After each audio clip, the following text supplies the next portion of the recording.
ಧರ್ಮನಂದನ ಬಿಡು ಬಿಡು ಮನಸ್ಸಿನ ಯೋಚನ. ಪ್ರಪಂಚದಿಂದ ಉಂಟಾದ ಮರಣವನ್ನು ತಪ್ಪಿಸುವುದಕ್ಕೆ ಯಾರಿಂದಲೂ ಸಾಧ್ಯವಿಲ್ಲ. ನೀನು ವಿವೇಕಿಯಾಗಿ ಚಿಂತೆ ಮಾಡಿದರೂ ಫಲವಿಲ್ಲ. ಮಗನಿಂದ ಬಾ ಮಗನಗೋಸ್ಕರ ಮಾಡುವರು ಹಗಲಿರಳು ಲೆಕ್ಕ. ಮಗನಗೋಸ್ಕರ ಬಡವರನ್ನು ಬಾಯಿ ಬಡಿದು ಗಳಿಸುವರು ರೊಕ್ಕ. ದೈವಾಧೀನದಿಂದ ಮಗನು ಮಡಿದು ಹೋದರೆ ನಿನ್ನಂತೆ ಮಾಡುವುದು ದುಃಖ. ಅಹೇ ಧರ್ಮಜನೇ, ಪ್ರಥಮದಲ್ಲಿ ಮಗನು ಹುಟ್ಟಲಿಲ್ಲ ಒಂದು ಪುತ್ರ ವಾಂಛಿತವೆಂಬ ಆದಿ ಚಿಂತೆ. ತದನಂತರ ಪ್ರಪಂಚವು ಸುಖವಾಗಿರಬೇಕೆಂದು ದ್ವಿತೀಯ ಚಿಂತೆ. ಅಲ್ಲಿಂದ ದ್ವಿತೀಯ ಚಿಂತೆ ಅಲ್ಲಿಂದ ಮಗನನ್ನು ವಿದ್ಯಾವಂತನ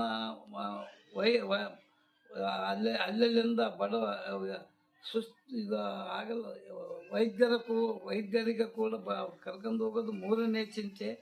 ಇವಾಗ ಮಗನನ್ನು ವಿದ್ಯಾವಂತನನ್ನಾಗಿ ಮಾಡಬೇಕೆಂಬ ಚತುರ್ವಿಧ ಚಿಂತೆ. ಅಲ್ಲಿಂದ ಬಾಳುವೆಯನ್ನು ಮಾಡಲು ಬುದ್ಧಿಯನ್ನು ಕೇಳಲಿಕ್ಕೆ ಸೊಸೆ ಮಕ್ಕಳ ಸಂಗಡ ಆ ಕೋಲಿಗೆ ಒಡಿಸಿಕೊಂಡು ಮೂಲೆಯಲ್ಲಿ ಕುಂಟಿಕೊಂಡು ಯೋಚನೆ ಮಾಡೋದು ಆರನೇ ಚಿಂತೆ.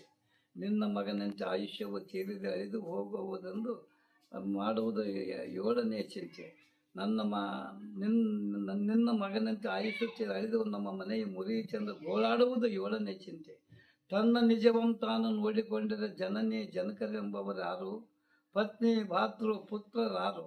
ಅಹೇ ಧರ್ಮಜನೇ, ಕೈ ಬಿಟ್ಟು ಹೋದ ಫಲಕ್ಕೆ ಆಸೆಪಟ್ಟು ಮಿಡುಕಬಹುದೇ ಧರ್ಮಭೂಪ, ಬಿಡು ನಿನ್ನ ಪುತ್ರ ದುಃಖದ ತಾಪ.